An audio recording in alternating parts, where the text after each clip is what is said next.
त्रिभुवन पीड़ा हरणहार हो, तुमको मेरा नमस्कार। सर्व जगत के अलंकार, प्रणाम तुम्हें मेरा हर बार। तीन जगत के नाथ आपके, चरणों में जाऊं बलिहार। भवसागर के शोषण करता, तुमको वंदन बारंबार। भवसागर के शोषण करता, तुमको वंदन बारंबार।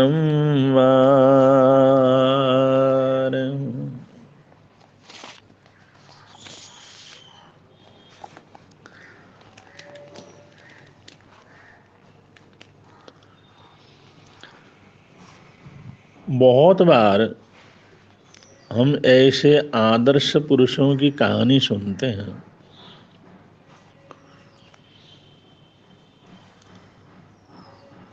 तो हमें ये जानकारी मिलती है उन लोगों ने अपनी कमियों को कैसे खूबियों में बदल दिया।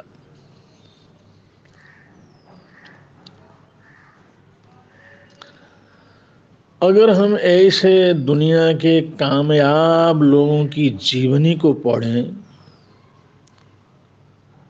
तो हमारा हौसला अपने आप बढ़ता चला जाता है कि दुनिया में बहुत कुछ किया जा सकता है, सब कुछ किया जा सकता है।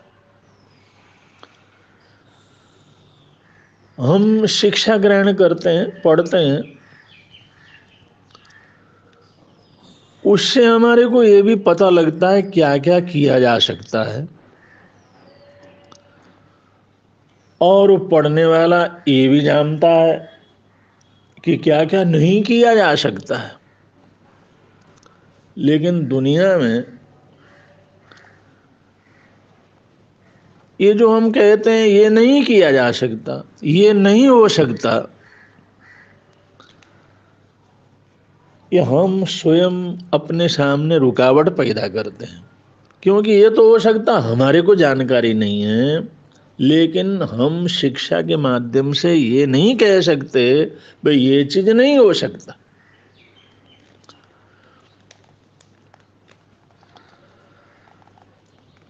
हेनरी फोर्ड उद्योगपति हमेशा ये कहते हैं कि मैं बहुत से ऐसे असीम क्षमता वाले लोगों की तलाश में हूं।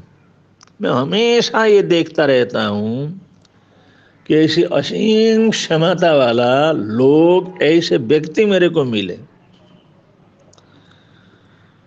जो ये भी नहीं जानते क्या नहीं किया जा सकता।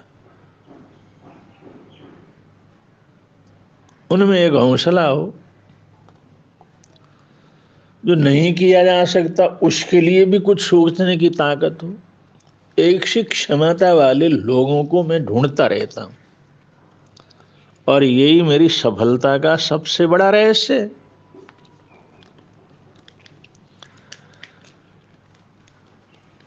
कहते हैं जो भौरा होता है, भौरा जो फूलों के ऊपर गुंजायमान करता है, बड़े से शरीर वाला, वैज्ञानिक शोध के अनुसार, वैज्ञानिक तथ्यों के अनुसार कि भौरे का शरीर बड़ा होता है, उसका वजन बड़ा होता है, और उसके पंखों का फैलाव इतना कम होता है कि भौरा उड़ नहीं सकता।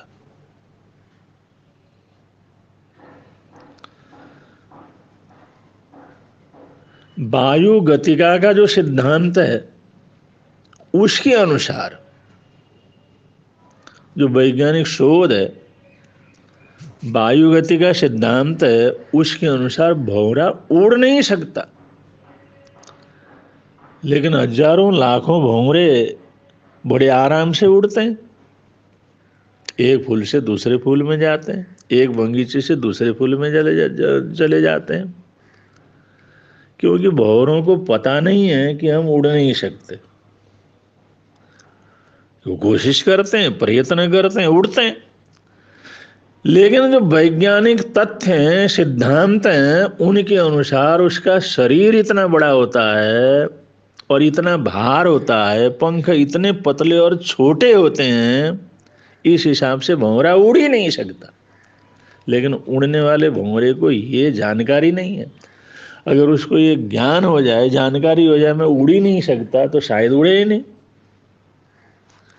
तो कभी कभी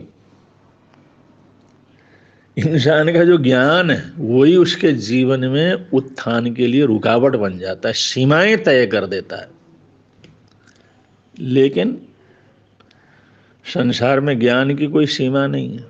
अगर जानना चाहते हैं, शोध करना चाहते हैं, प्रयत्न करते हैं, परिश्रम करते हैं, तो वो तो अथाह सागर हो। जितना जितना आगे चले जाएंगे वैसे वैसे कुछ न कुछ नया हमारे को मिलता चला जाएगा। उद्योगपति हेनरी फोर्ड सामान्य परिवार में जन्म लिया था और उन्हें स्कूली शिक्षा तो पाई ही नहीं।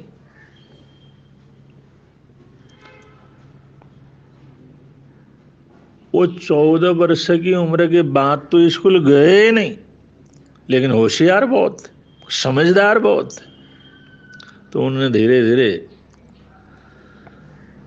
अपना कारखाना तैयार किया, काम शुरुआत किया, बहुत से लोगों को उन्होंने काम दिया।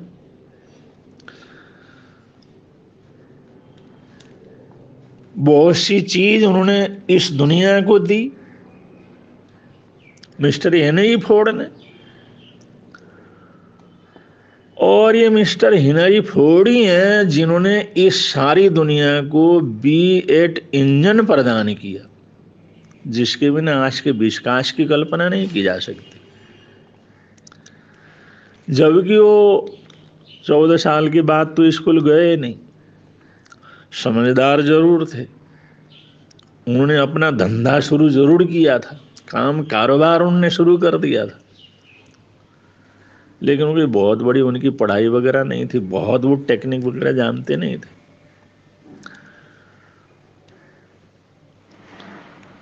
उनके मन में 8V इंजन बनाया जा सकता है, इसी कल्पना आई कि जो 8V इंजन जैसा होगा, जैसा काम करेगा, वैसा इंजन बनाया जा सकता है। परंतु उसकी जो तकनीकी क्या होगी, वो कैसे बनाया जा सकेगा, उसको बनाने के क्या जो है आधार होंगे, इसकी कोई जानकारी उनको नहीं थी। उन्होंने कोई पढ़ा भी नहीं था, जानकारी भी नहीं थी। उन्होंने अपने उस कारखाने के जो भी, अपने उस काम कारोबार के जो भी ऊंची तालीम वाले लोग थे, पढ़े लिखे लोग थे, जो उनके साथ काम करते थे या काम धंधे में उन्होंने लगाया था, उन सबको उन्होंने कहा भाई V8 इंजन बनाने के लिए कहा, V8 इंजन बनाओ, V8 इंजन बनना चाहिए, उसकी रूपरेखा वगैरह कुछ ऐसा हो। और वो तो खुद भी नहीं जानते थे, लेकिन उन्होंने कहा भाई V8 इंजन बनना चाहिए, तो बनाओ।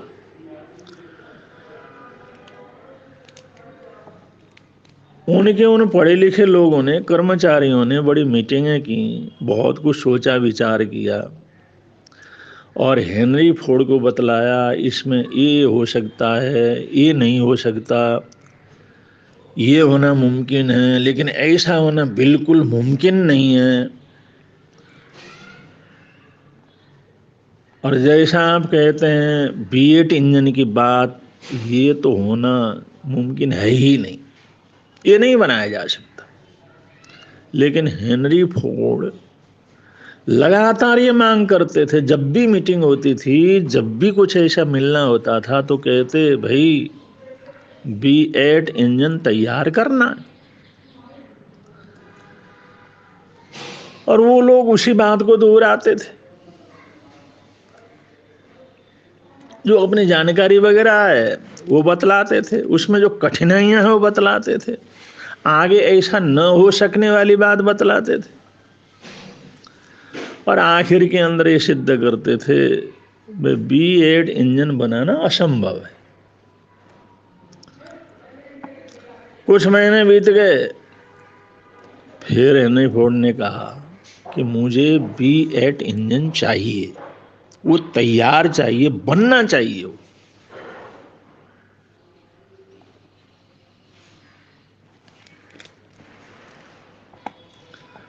अब जब कभी भी ऐसा मीटिंग होता, जब कभी मिलते, तो उनका एक आग्रह रहता था कि B8 इंजन तैयार होना चाहिए, मुझे चाहिए, कैसे भी बना करके दे दो। आखिर वो दिन आया। कुछ समय के बाद उन्हीं लोगों ने, जो लोग तरह तरह से पूरी तरह से सिद्ध करते थे कि B8 इंजन नहीं बनाया जा सकता, ये असंभव है, ये संभव नहीं है, नामुमकिन है, वही लोग वो इंजन को तैयार करके ले आए। जैसा हेनरी फोर्ड चाहते थे, जैसे उनकी इच्छा थी, जैसे उनकी कल्पना थी, वो इंजन बन गए और B8 इंजन बना करके सामने प्रस्तुत किया उन लोगों ने। ये कैसे हुआ? जो अपने उन सब की शिक्षा थी, उसका हद, उसकी सीमा थी, उसके पार जाकर के उसने सोचना शुरू किया। वो आगे बढ़ गए, उन्होंने और आगे शोध किया, उन्होंने और आगे प्रयत्न किया। उस प्रयत्न का ये फल हुआ कि जो इंजन असंभव लगता था, नामुमकिन लगता था, वो उपलब्ध हो गया, वो बन गया। वो बन गया तो उसकी लोकप्रियता कितनी बढ़ी, उसकी आवश्यकता कितनी बढ़ी, उसका उत्पादन कितना बढ़ा, और न मालूम कितने लोगों को कारोबार मिल गया, नौकरियां मिल गई, काम करने का मौका मिल गया। हेनरी फोर्ड उद्योगपति हो गए, इस लाइन के ऊपर पूरी सफलता को प्राप्त किया।